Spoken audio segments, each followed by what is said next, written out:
Hey, what's going on, everybody? My name is David, and welcome to my YouTube channel. And in today's video, we'll be talking about what is a router, why do we need a router, and what does a router do. And before I go any further, this video is meant for individuals who are beginners, not for intermediate and expert level people. You may watch the video for fun if you want, but this video is aiming towards individuals who are just starting off and learning networking, or just interested in wanting to know computer networking. So I just thought I'd say that before I move on. So with that being said, let's go ahead and move on to what is a router. And I'll actually read this information from the Cisco website, and it asks the question, what does a router do and why do we need a router? So we'll start with the first question. What does a router do? Routers connect computers and other devices to the internet. A router acts as a dispatcher, choosing the best route for your information to travel. It connects your business to the world, protects information from security threats, and can even decide which computers get priority over others. And question number 2 asks the question, why do you need a router? A router helps you connect multiple devices to the internet and connect the devices to each other. Also, you can use routers to create local networks of devices. These local networks are useful if you want to share files among devices or allow employees to share software tools. So we'll go back to this diagram within the GNS3 software. And here's our network topology. And Seattle, Detroit, and Orlando, these are your routers. So if you have any CCNA or any CCNP official cert guide books, more than likely you're going to see these router icons. So this icon represents the router, and this icon represents your Ethernet switch or your layer 2 switch. But anyways, the way routers work is if this PC want to reach this web server, what happens is this PC will create the data. It'll reach out to a DNS server, which I'll talk about in a later video, but basically it'll send out a DNS request to say, hey, how can I get to this web server? And then if the DNS server has the correct information, that DNS server will send a DNS reply back to the PC. And then what the PC would do is, if you have a default gateway configured, client A will send the data through this cable, through this switch. The switch would then send the data from itself to gigabit Ethernet, gigabit Ethernet 1 on this Seattle router. And when the router receives this packet, the router looks at it, and it looks at the destination IP of the address, and it looks in this routing table to see if it know about that network. And if it does know about the network, let's say, for example, the Detroit router relay that network to the Seattle router. I mean, in the 10.1.1.0 network. Let's say Detroit shares that network to Seattle. Then what the router would do is it will send that data out of its interface and send it to the 209.24.110.1 network. It'll send it to this router right here. And then once the Detroit router receives the packet, it will basically interrogate the packet and look at the actual destination IP address of where this data needs to go. So let's say, oh, okay, so let's just say this web server is 10.1.1.50. It'll say, okay, I know what 10.1.1.50 is, and it'll send that data to the web server. But let me throw in this, by the way, too. It will actually opt for it if it's not in its opt cache. It'll send out an opt request for it, and then the web server will send a reply to it, and then it will send that data out to the web server, and then the web server send the data right back out to this Detroit router, over to the Seattle router, and back to the client's router. And I'll show you guys what I mean. So we'll go ahead and do a lab right now, and let's see what I'm talking about. So what we'll do is I'll go ahead and start it. I'll start this web server up, and I will start this client up over here. And the same way I described what happens on the 10.0.0.0 network, it will be the same thing for the 10.2.2.0 network as well. So we'll go ahead and we'll go into the console of this PC. Let me go ahead and widen this for you guys. There we go. And we'll give this an IP. Let's just hit the question mark. And if I want to add an IP address to this client, I will have to put in this command right here. So let's go ahead and do that. So that'd be IP 10.0.0. We'll give this PC .100. Why not? It wouldn't hurt anything. And we'll give it a /24. And the default gateway is the actual IP address again of interface gigabit 1. So we'll give it 10.0.0.1. And that's also why I put the .1 right there. So this .1 is 10.0.0.1. I put it there for simplicity's sake. So we'll do that. Checking for duplicate addresses. And that's the address that it has. So let's see. We've got that. We have that configured. So let's go ahead and jump into this router and do some configurations. So we'll start this router up.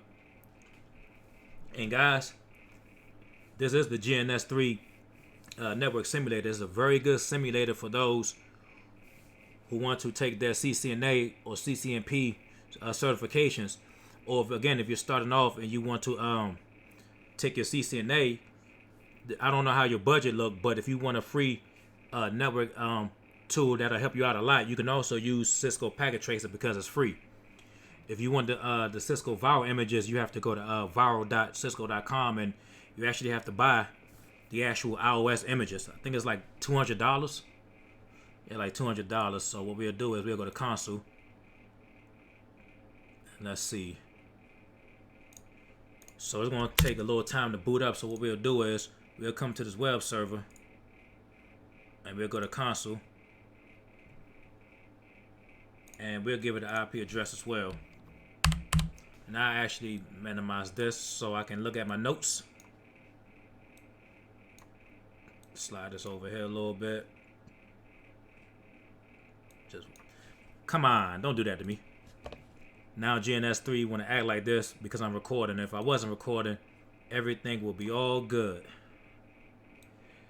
GNS is going to make me go Super Saiyan on it.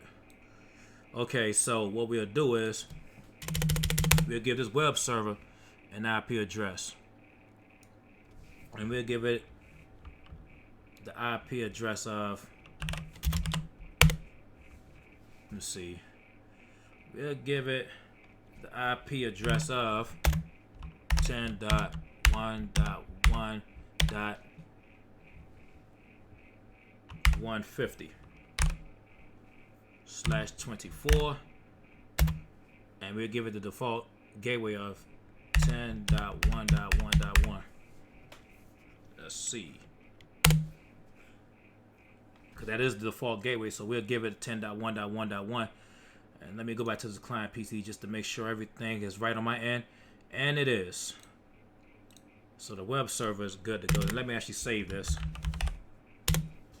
And let me just save this on client A as well. And we'll check on Seattle router to see what's going on. So it's good. And just to show you all something, if I do a show running configuration, show running config, this is a command that shows you the running configuration which is on this router. So if I press enter, and I actually made this bigger for everybody to see. So as right now, I don't have anything. There's no IP addresses or anything on these interfaces. There's no configurations really on it. Nothing's on it, as you can see. So I'll lower this back down and go back to the web server. You're good to go, and then we'll start this Detroit router up as well. And during the meantime, we'll go into the console of client B and give client B its IP address and default gateway. There we go.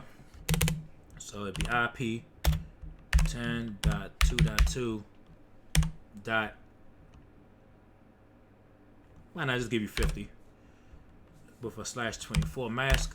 and your default gateway is 10 dot, which is this interface right here on the router.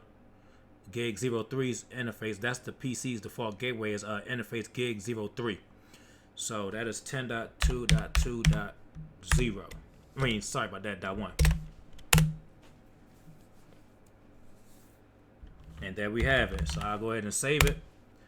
And during the meantime, I'll go ahead and put the IP addresses next to these, to the clients and the web server as well. So I come up here and I'll just do this. I gave it 10.0.0.100/24. And I'll just put you over here.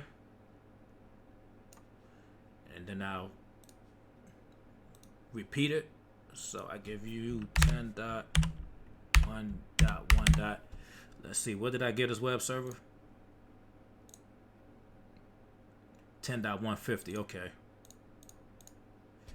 .150/24. Bring you over here. And as you can see from my network topology, I like to be as neat as possible. That's just me. And we'll do the same over here. 10.2.2.50. And sorry if you guys hear the noise in the background. I have the microphone that I'm using. My gaming PC is literally maybe a foot and a half away from this microphone, so I apologize for the noise that you all hear in the back.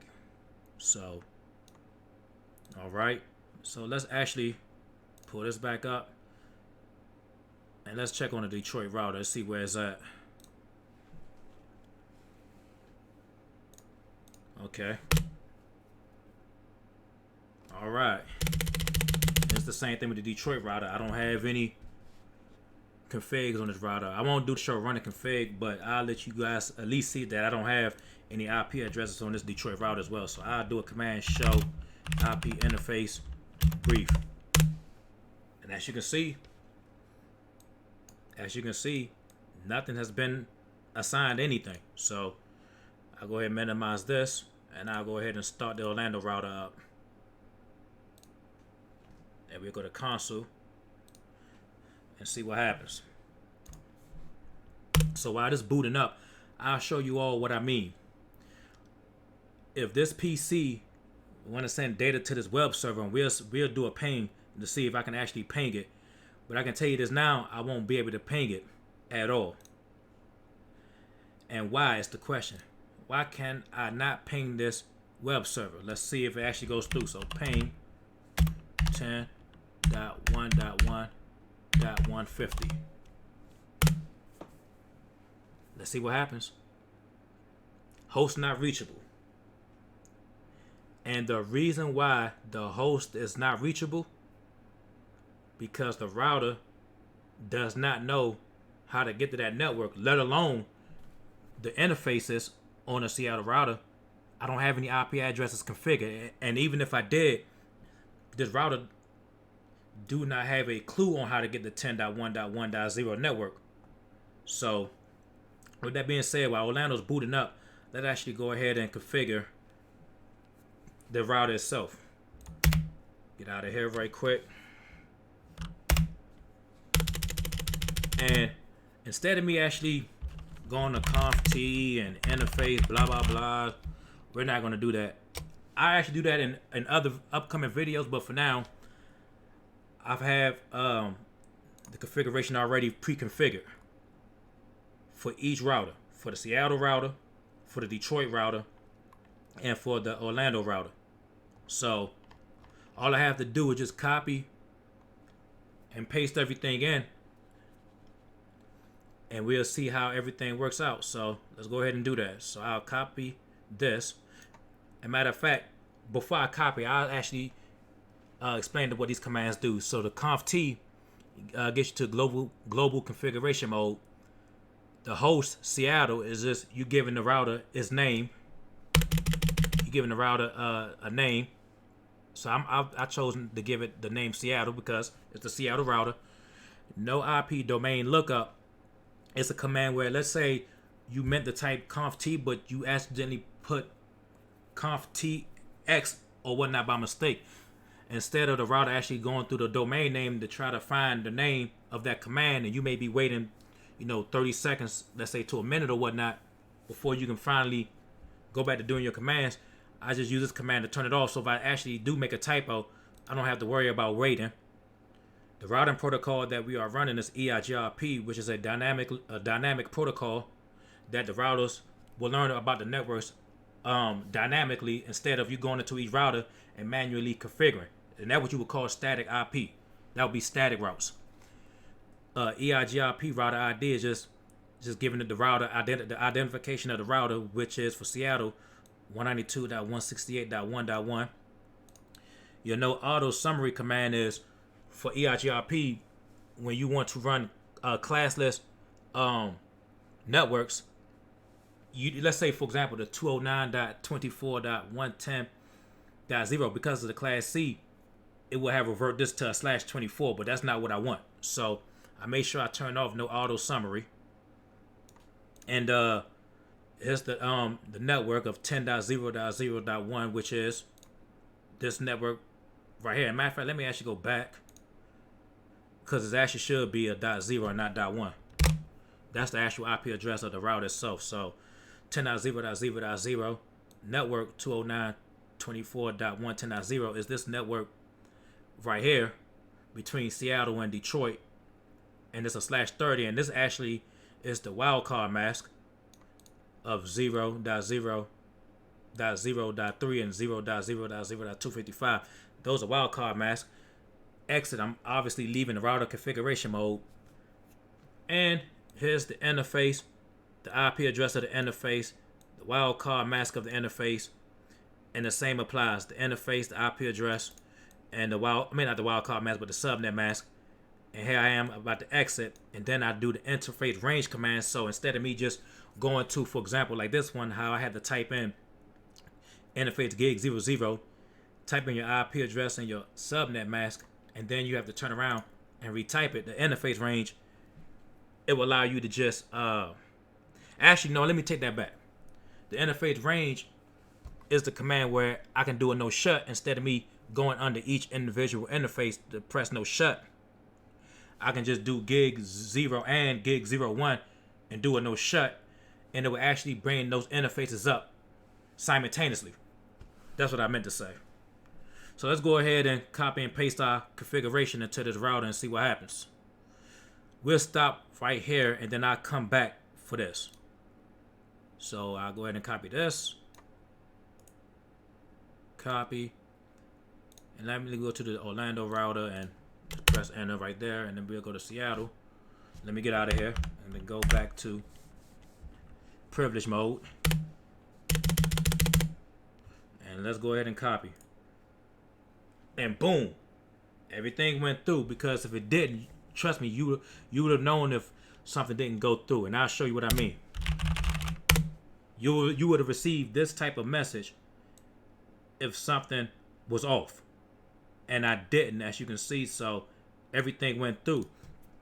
And as you can see, the name went from just being called router to Seattle because of this command right here, host. It's supposed to be host name, but I just named it host just to save myself the typing. Well, not really typing, but it's a shortcut command, that's all. So with that being said, we have Seattle router configured, and to save it, you can just do WR, write memory. That's basically what it stands for. Or you can do copy, running config, startup config, because then you'll be copying this running configuration to your startup config. So if you do a reload on your router and it's starting up, your running config will be in your startup config. And yes, this is the same thing basically. Save that, and now we'll go to Detroit and do the same thing. But let me actually check Detroit right quick, make sure everything is good. All right, so you have to advertise 10.110, 209.24.110.0/30 and 209.24.4 network. Okay, exit 10.1.1.1. That's correct. 209.24.110.1, which is this interface, and .5 is this interface. That's correct. Okay, so everything looks good. So I copy all of this, and we'll dump it into the Detroit router. And guys, once you really get into networking, it's so fun and fascinating how these network devices work. It's amazing. This is an amazing field. It really is. So let's go to this Detroit router, and we'll paste it. There we go. And as you can see, at first we had no IP addresses on these interfaces. Let's check it out. Show IP interface brief. And let me give you guys some tips if you're just now starting off. Now, I use shortcuts because I've been doing networking for a while now, about 5 years. So when it comes to your exam, you want to make sure that you actually know the actual commands instead of the actual shortcuts. Like, for example, this will be a shortcut. Show IP int BR. It does the same thing, but it's short. It's better to actually, how I end up remembering it was by me actually writing out the commands the long way and not using shortcuts. So I will always do this. Show IP interface brief. And that's the best way to learn and to retain it. And just keep practicing and practicing and practicing, because practice makes better. Trust me when I tell you. Everything may seem hard in the beginning, but as you continue to grind hard and continue to study, this becomes very easy to you. And let's do the same thing for the Orlando router. So let me slide my notepad over here, and just to make sure everything is good on the Orlando router. So host Orlando, no IP domain, router EIGRP 100, EIGRP router ID 102.168.3.3, no auto summary. You're going to advertise this 10.2.2.0 network, and you would advertise this network as well to your neighbor. Okay, interface gig 00 should be .6, 209.24.110.6. Interface gig 0. Let me change that to a 3. I put 1, but it really should be 3, and that should be IP address 10.2.2.1. And let's see. You should be okay on Detroit. Let me just double check again my interfaces. 0010.101.1. The gig 1 is over here, which is 209.24.110.1. Okay, so everything looks good. Just want to make sure. Let me see. As a matter of fact, before we even do that, what I end up doing is I'll actually just use this command by itself. We'll give it the interface IP addresses, but we won't add a dynamic routing protocol to this router, because I want to show you guys what I mean. So I copy this, go into Orlando router,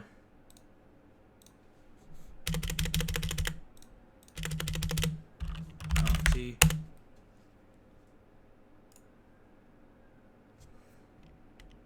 and while we over here, let me get out of here. Go to host name. As you can see, the interfaces are up now.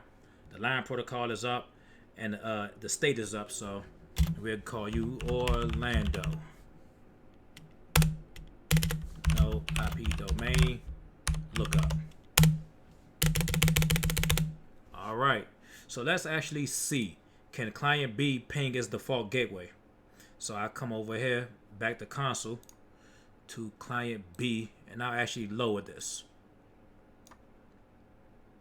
I actually raise this up a little more so I can actually drag this up a little bit more. Perfect.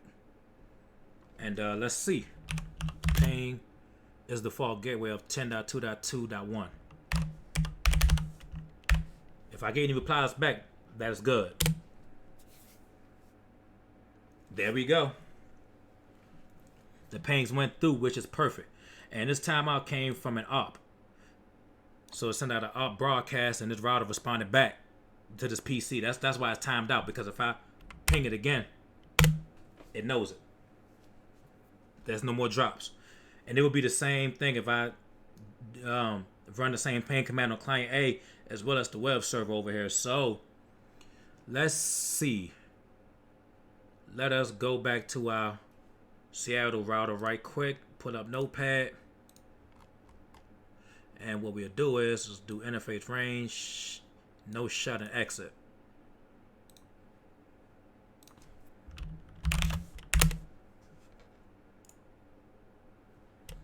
Okay, everything should be up. Should coming up. There we go. And let me save. And we will do the same for the Detroit router. So if we come to interface range, grab this, copy, and we'll paste it into the Detroit router.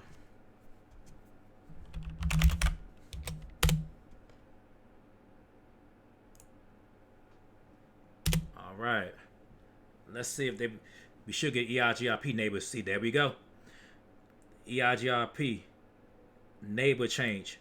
So its neighbor from Detroit is saying its neighbor right here. And it's the process number of 100 of EIGRP.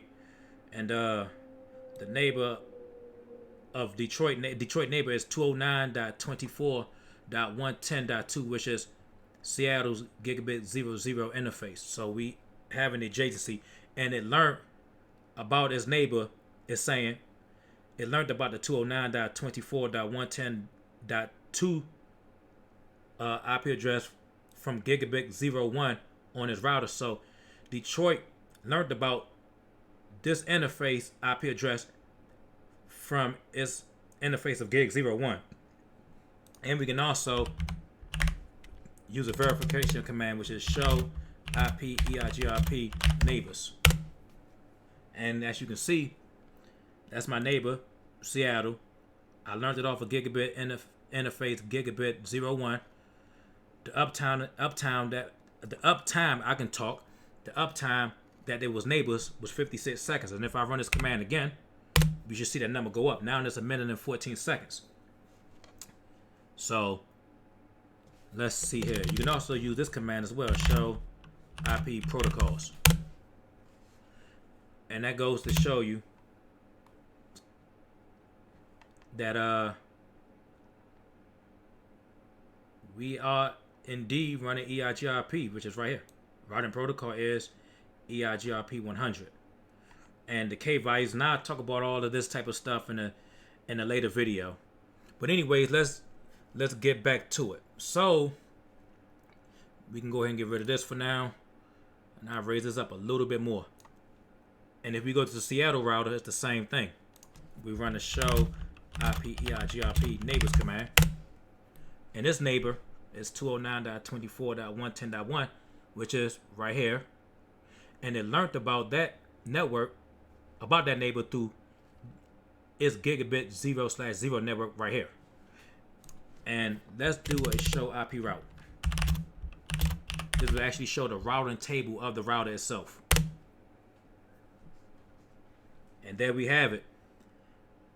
It knows how to get to the 209.110.4 network, which is right here. It gets there. It gets to that network via to its next hop, which is this Detroit router right here. And it leaves off of its interface gig 00 to get there. Also, as you can see right here, the 10.1.1.0 network /24 is right here. So Seattle do know how to get to this router. I mean, how to get to this network, because the Detroit router shared that information with the Seattle router via EIGRP. So now let's go to Detroit and let's look at this IP routing table.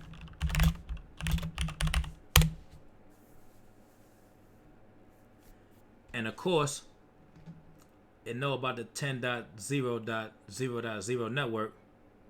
And matter of fact, let's see.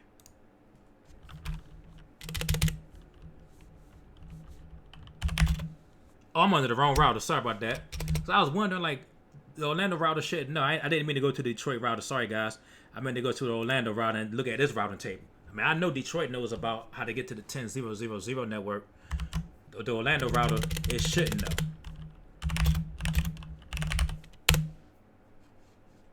And as you can see, the only network that it knows about is the network on this LAN interface, which is the 10.2.2.0 network, and it knows about .1.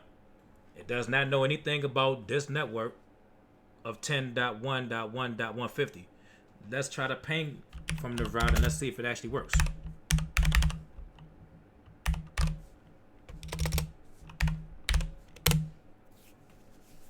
And we're getting drops. So let's go to the Seattle router and ping that same IP address. Ping 10.1.1.150. And there we go. Whenever you see exclamation points, you are good to go. But if you see the dots, it pretty much tell you success rate is 0%. Zero. It sent out 5 echoes and it didn't receive any replies back. So the Orlando router does not know anything about nothing but besides its LAN interface. So this client right now, because this router has no idea on how to get to this web server, this client would never be able to reach this web server. But let's go ahead and make the changes right quick. So we'll go back to the Detroit router. And again, let's try this command. Show IP/IGRP neighbors. It knows about its directly connected neighbor. Oh, I'm on the wrong router. Excuse me, sorry about that. So we'll go back to the Orlando router. I don't know why I keep looking at Detroit. So let's go back to show IP/IGRP neighbors. And there we go. There's no neighbors. So what we'll do is we'll go back to Orlando. Let's do a show IP interface brief. Okay. So what we'll do is now we'll go back to Notepad. As a matter of fact, let me actually, because I didn't give it no IP address or anything like that. There's no IP addresses. So what would I do is I will go ahead and do this.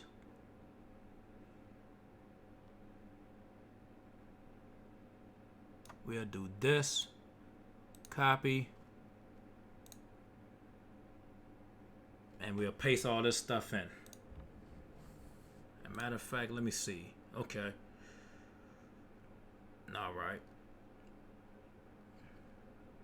So I'm gonna go ahead and paste everything in.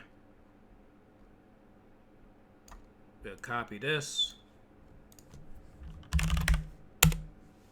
and just do everything over.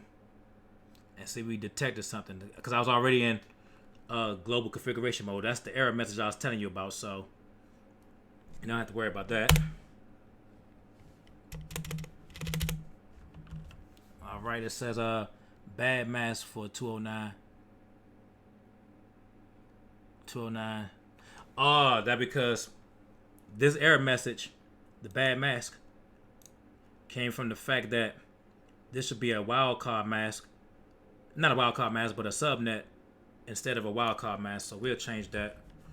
We'll go to interface gig 00 IP address 209.24.110.6 with a 255.255.255.252. And no shut. Oh, it's already up. There we go. And as you can see, they became neighbors with one another. So let's see. Last time we scroll up, I did a show IP/EIGRP neighbors command and nothing appeared. But let's try it now. Show IP/EIGRP neighbors, and there we have it. Let's see the IP route. I mean the Orlando's routing table of show IP route. And as you can see, this router of Orlando, it knows about the 10.0.0 network of Seattle. It knows about the 10.1.1.1.0 network of the Detroit's LAN. And then it also knows about the 209.24.110.0 network, which is this network right here between these two routers. And now we go back to Seattle. And Seattle should know about the 10.2.2.0 network, which it didn't know about before. As you can see, the 10.2.2.2.0 network is not in its routing table, But if we run a show IP router command again,